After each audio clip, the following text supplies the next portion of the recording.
Hello बच्चों, welcome to Kansal classes. आज हम करेंगे one shot revision of the chapter exploring forces of class 8 science CBSE. मैं हूं Kazi Farhana Firdous, your mentor, and here we are completing the book curiosity of class 8 science CBSE. अगर आपको ये short notes चाहिए तो आप मेरे टेलीग्राम चैनल ज्वाइन कर लेना, वहाँ पे आपको भेज दिए जाते हैं। एंड अगर वीडियो पसंद आए तो लाइक शेयर सब्सक्राइब जरूर करना एंड कमेंट भी बताना आपको वीडियो कैसा लगा। वैसे इस चैप्टर को हमने डिटेल में कंप्लीट कर लिया है, अगर वो आपको देखना है कंसेप्चुअल क्लियरिटी के लिए तो आपको वो देख लेना, ठीक है। लेकिन अगर आपको रिवीजन करना है तो आप ये वाला वीडियो देख लो, ठीक है। हम पूरे चैप्टर को 2 पेज में कंप्लीट किया है, ठीक है। तो चलिए स्टार्ट करते हैं। देखो, फोर्सेस, फोर्स का मतलब क्या होता है? अ पुश और पुल अप्लाइड ऑन अ बॉडी। किसी भी बॉडी में पुश करना यानी कि धक्का देना और पुल यानी कि खींचना, उसका हम क्या बोलेंगे? फोर्स। उनका ऐसा यूनिट क्या होता है? न्यूटन, स्मॉल n, ठीक है, न्यूटन। एंड डिनोट करेंगे किससे? Capital N। एग्जाम्पल क्या होता है फोर्सेस का? पुश और पुल। देखो, ओपनिंग अ ड्रॉयर, आप पुल कर रहे हो, ठीक है। Stretching rubber band, rubber band को आप ऐसे स्ट्रेच कर रहे हो या फिर यानी कि आप उसे पुल कर रहे हो, ठीक है। फिल्टर स्टॉपिंग अ बॉल, यानी कि बॉल जा रहा था, उनका मोशन को स्टॉप कर दिया, उसमें भी फोर्स लगते हैं। किकिंग फुटबॉल, फुटबॉल पे किक करना। Applying breaks on a bicycle, bicycle पे जब आप ब्रेक्स अप्लाई करते हो उसमें भी फोर्स लगते हैं। तो these are all the example of forces. अब देखो, इफेक्ट ऑफ फोर्स क्या होता है? Make an object move from rest, यानी कि कोई भी ऑब्जेक्ट रेस्ट पर है, आपने उसको धक्का दे दिया तो वो मूव करने लगे, तो इसमें क्या लगता है? फोर्स लगता है, ठीक है। First one complete. Change speed of a moving object, यानी कि कोई भी चीज़ ऐसे जा रहा था, फिर आपने पीछे से धक्का दे दिया, फिर उसका स्पीड इंक्रीज हो जाएगा। या फिर कोई भी ऐसे स्पीड से जा रहा था, आपने ब्रेक लगा दिए, ठीक है, फिर उसका स्पीड घट गया, तो स्पीड बढ़ाने में या फिर घटाने में फोर्स की एक इफेक्ट लगती है। अब देखो, चेंज डायरेक्शन ऑफ मोशन, यानी कि कोई भी ऑब्जेक्ट इस डायरेक्शन में जा रहा था एंड फिर आपने धक्का दे दिया एंड वो एक किस डायरेक्शन में जा रहा है? इस डायरेक्शन में जा रहा था, इस डायरेक्शन में, फिर इस डायरेक्शन में जाने लगे, तो change direction of motion. Change speed, change shape of motion, यानी कि शेप चेंज होना। किसी भी ऑब्जेक्ट का जब शेप चेंज होता है उसमें भी फोर्स लगते हैं। जैसे कि एग्जांपल क्या होगा? जब आप रबर बैंड का से स्ट्रेच करोगे उनका शेप चेंज हो जाएगा, ठीक है, उसमें क्या लगेगा? फोर्स। अब देखो, if no visible motion occurs, अगर कोई भी, जैसे कि आपने धक्का दिया था, आपने देखा था कि कोई भी मोशन लग रहा है, लेकिन किसी भी ऑब्जेक्ट अगर ऐसे ही पड़ा हुआ है तो इसका मतलब क्या? इसके अंदर कोई फोर्स नहीं है? हाँ, इसके अंदर भी है। तो वही लिखा है कि if no visible motion occurs, अगर वो नहीं दिखे आपको कोई भी मोशन, तो ये क्या होता है?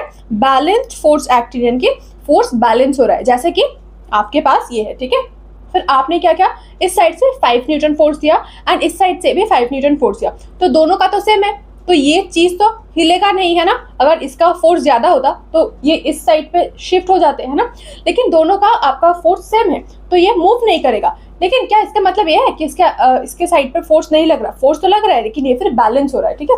तो यही लिखा है कि इफ नो विजिबल मोशन, यानी कि इसका मोशन अगर विजिबल नहीं है तो इसका मतलब ये है कि इसमें फोर्स तो जरूर लगेगा, लेकिन क्या होता है कि फोर्स यहाँ पर बैलेंस्ड है, इसकी वजह से आपको नहीं दिख रहा है। अब देखो, टाइप्स ऑफ फोर्स। फोर्स कितने टाइप के होते हैं? एक होता है कॉन्टैक्ट फोर्स एंड दूसरा क्या होता है? Non contact force. Contact force क्या होता है? Acts when object physically touch, जिसमें कॉन्टैक्ट होता है, फिजिकली टच होता है, उसमें क्या होता है? Contact force. अब एग्जांपल, मस्कुलर फोर्स, जैसे कि जहां आप मसल की जरूरत होती है, जैसे कि walking, running, lifting, pushing, jumping, stretching, ये सब में क्या होता है ना कि मसल की जरूरत पड़ती है, इसकी वजह से क्या होगा? ये एग्जाम्पल मस्कुलर फोर्स। अब देखो, फ्रिक्शन, फ्रिक्शन क्या करते हैं? Opposite motion when two surface are in contact, क्या करते हैं? वो मोशन को स्लो डाउन कराते हैं, ठीक है। यानी कि और क्या लिखा है? देखो, सरफेस इन कॉन्टैक्ट, यानी कि ये है आपका सरफेस, इसके ऊपर आप जा रहे हो, ठीक है, ऐसे इस डायरेक्शन में, तो फ्रिक्शन कहाँ लगता है? ऑपोजिट डायरेक्शन में, ताकि जो इसका मोशन है या फिर इसका स्पीड है वो कम हो जाए, ठीक है। ये फ्रिक्शन हमेशा किसी भी चीज़ों को या फिर किसी की जो स्पीड होते हैं वो कम करने में मदद करते हैं, ठीक है। कहाँ सबसे ज्यादा होता है? Greater on rough surface, rough surface पे फ्रिक्शन ज्यादा लगते हैं rather than smooth surface. Example क्या होगा? Bicycle slows down faster on a rough road. अगर रफ रोड आपके पास है क्या? रफ रोड एंड दूसरा एक है आपके पास स्मूथ रोड, तो किस पे जल्दी वो स्टॉप हो जाएगा बाइसाइकिल, रफ सरफेस पे बहुत ही जल्दी वो बाइसाइकिल स्लो हो जाएगा। अब देखो non contact force, non contact force यानी कि जिसमें कॉन्टैक्ट नहीं होता है, जैसे कि act without physical contact, force जो फिजिकल कॉन्टैक्ट के बिना होते हैं, ठीक है, उसका हम क्या बोलेंगे, नॉन कॉन्टैक्ट फोर्स। अब देखो एग्जाम्पल क्या होता है, एक होता है मैग्नेटिक फोर्स, एक होता है इलेक्ट्रोस्टैटिक फोर्स एंड एक होता है आपका ग्रेविटेशनल फोर्स। अब देखो जहाँ पर मैग्नेटिक फोर्स क्या डिफाइन करते हैं, यानी कि किसी भी चीज पर जो मैग्नेट फोर्स एक्सर्ट करते हैं उसका हम क्या बोलेंगे, मैग्नेटिक फोर्स। तो दो मैग्नेट को आप ऐसे पास रखते हो तो क्या होता है, अट्रैक्ट करते हैं, यानी कि दो मैग्नेट को आपने टच नहीं करा लेकिन फिर भी वो एक फोर्स एक्सर्ट कर रहा है, ठीक है। यानी कि देखो ना, आपके पास एक मैग्नेट, दूसरा एक मैग्नेट है, फिर वो एक दूसरे को अट्रैक्ट कर लिए, है ना, तो क्या होता है, पुल कर रहा है ना, ये मैग्नेट दूसरा मैग्नेट को ऐसा पुल किया, तो पुश एंड पुल तो एक फोर्स होता है, ठीक है। तो like pole repel, unlike pole attract. जब लाइक पोल होगा तो वो क्या करेंगे, रिपेल करेंगे, दूर भगाएंगे यानी कि पुश, या फिर अनलाइक पोल जब ऑपोजिट पोल हो गया तो अट्रैक्ट करेंगे यानी कि पुल यानी कि खींचेंगे, ठीक है। Exert force at a distance, from a certain distance they exert the force, उनका कोई कॉन्टैक्ट होने की जरूरत नहीं होता है। नेक्स्ट देखो electrostatic force, rubbing a plastic scale with polythene generate static charges, यानी कि अगर आप किसी भी प्लास्टिक स्केल को किसी पॉलीथीन के साथ ऐसे रब करते हो तो क्या होता है, एक स्टैटिक चार्ज बिल्ड हो जाते हैं, ठीक है। Charged body attract small अनचार्ज object, तो ये जो प्लास्टिक स्केल है ना, ये चार्ज हो जाते हैं, फिर जो दूसरा अनचार्ज ऑब्जेक्ट प्रेजेंट होते हैं जैसे कि पेपर्स प्रेजेंट होते हैं, तो वो क्या करते हैं ना, अनचार्ज ऑब्जेक्ट को ऐसे अट्रैक्ट करते हैं, ठीक है। हमने क्या देखा था क्लास में कि जब आप प्लास्टिक स्केल को पॉलीथीन के साथ रब करते हो फिर पेपर के पास ऐसे लाते हो तो पेपर वहां पर अट्रैक्ट हो जाता है, ठीक है। क्यों, क्योंकि स्टैटिक चार्ज बिल्ड हो जाते हैं, ठीक है, ऑपोजिट चार्जेस, ठीक है। अब देखो two similarly charge balloon repel, दूसरा एक है कि जब बलून में क्या होता है ना, आपके पास दो बलून है, फिर आपने क्या किया ना, जो वूलन क्लॉथ होता है आपने यहाँ पर भी रब किया, यहाँ पर भी रब किया, फिर आपको दिखेगा कि वो एक दूसरे को रिपेल करेंगे, क्योंकि यहाँ पर भी सेम चार्ज है, यहाँ पर भी सेम चार्ज है, यानी कि दोनों बैलून के अंदर क्या होता है ना, सेम चार्ज होते हैं। तो similarly charge balloon, similar charge है इसी वजह से वो रिपेल करेंगे। एंड जब किसी एक बलून के पास वो वूलन क्लॉथ को लाओगे तो वो एक दूसरे को अट्रैक्ट करेंगे, ठीक है। A charged balloon and cloth attract, वो एक दूसरे को अट्रैक्ट करेंगे, क्यों, क्योंकि उसके अंदर ऑपोजिट चार्जेस बिल्ड होते हैं। अब देखो ग्रेविटेशनल फोर्स, ग्रेविटेशनल फोर्स क्या होता है, अर्थ पुल्स ऑब्जेक्ट टुवर्ड्स इटसेल्फ, अर्थ क्या करते हैं, किसी भी ऑब्जेक्ट को अपनी तरफ खींचते हैं, उसका हम क्या बोलेंगे, gravitational force. Always attractive, gravitational force हमेशा अट्रैक्टिव ही होते हैं, वो कभी रिपेल नहीं करता है। एंड एक्ट्स वर्टिकली, हमेशा वर्टिकली करते हैं यानी कि एक्सर्ट करते, वो कभी भी हॉरिजॉन्टली एक्सर्ट नहीं करते। Example, objects fall when dropped from a height, किसी भी ऑब्जेक्ट को आप ऊपर से ऐसे ड्रॉप कर देते हो तो वो नीचे ही आते हैं, वो ऊपर नहीं जाते। अब देखो वेट वर्सेस मास, सबसे इंपॉर्टेंट क्या है, मास क्या है, amount of matter in a body, किसी भी बॉडी के अंदर कितना मैटर प्रेजेंट है उसको हम क्या बोलेंगे, मास। अब देखो कांस्टेंट एवरीवेयर, मास क्या होता है ना, हर जगह सेम होते हैं, हर एक प्लैनेट में सेम होता है, ठीक है। वेट क्या होता है, force with which earth attracts body, किसी भी फोर्स से जब अर्थ किसी भी ऑब्जेक्ट को अट्रैक्ट करेंगे उसका हम क्या बोलेंगे, वेट बोलेंगे।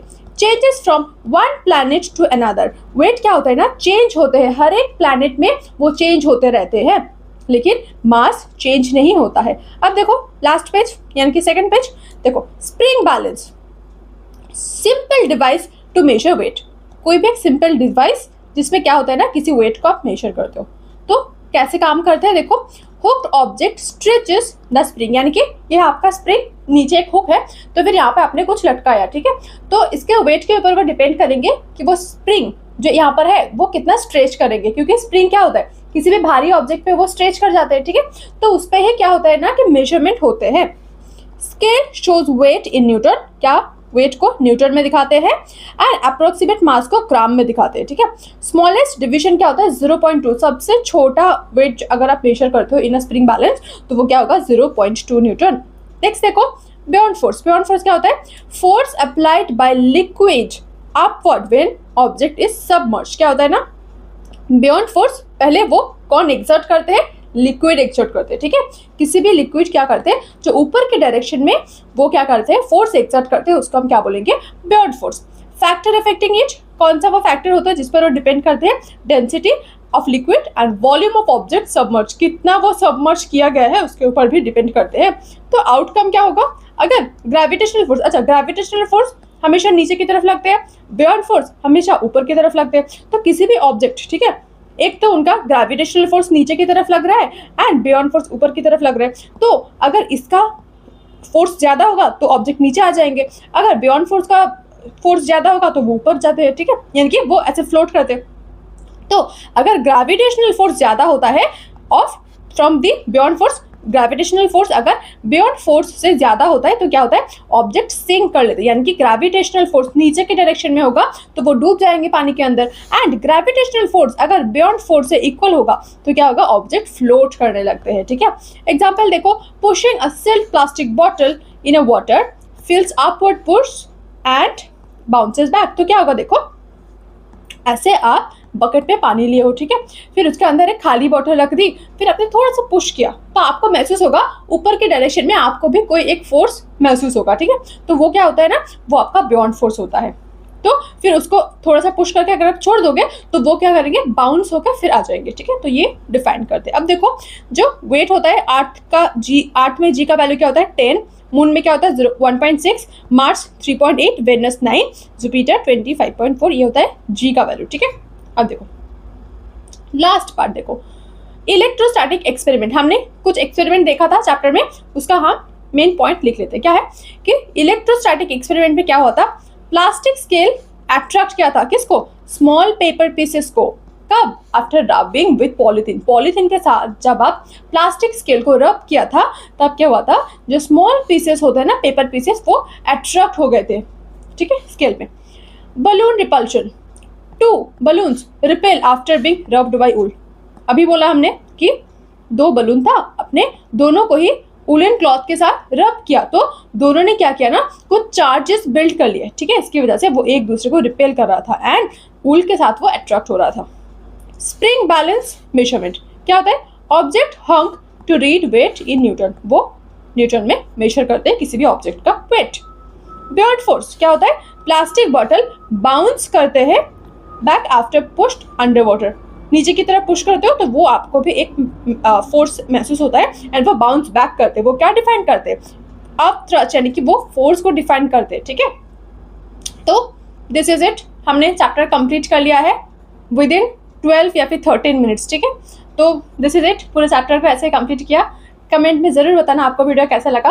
ये कम्प्लीटली रिविजन पर्पस के लिए था, हमने डिटेल में इस चैप्टर को कंप्लीट किया है लाइन बाय लाइन। अगर आपको कंसेप्चुअल क्लियरिटी करना है तो आप वो ज़रूर देख लेना। वैसे आपको यहाँ से भी बहुत सारी चीज़ें समझ में आ गई शायद, क्योंकि मैंने कुछ ऐसा मतलब रीडिंग नहीं पढ़ा, ठीक है, मैंने आपको समझाया है हर एक कंसेप्ट को। फिर भी अगर आपको कंसेप्चुअल क्लियरिटी डिटेल में हर एक चीज़ पढ़ना है तो आप डिटेल वीडियो देखो, ठीक है।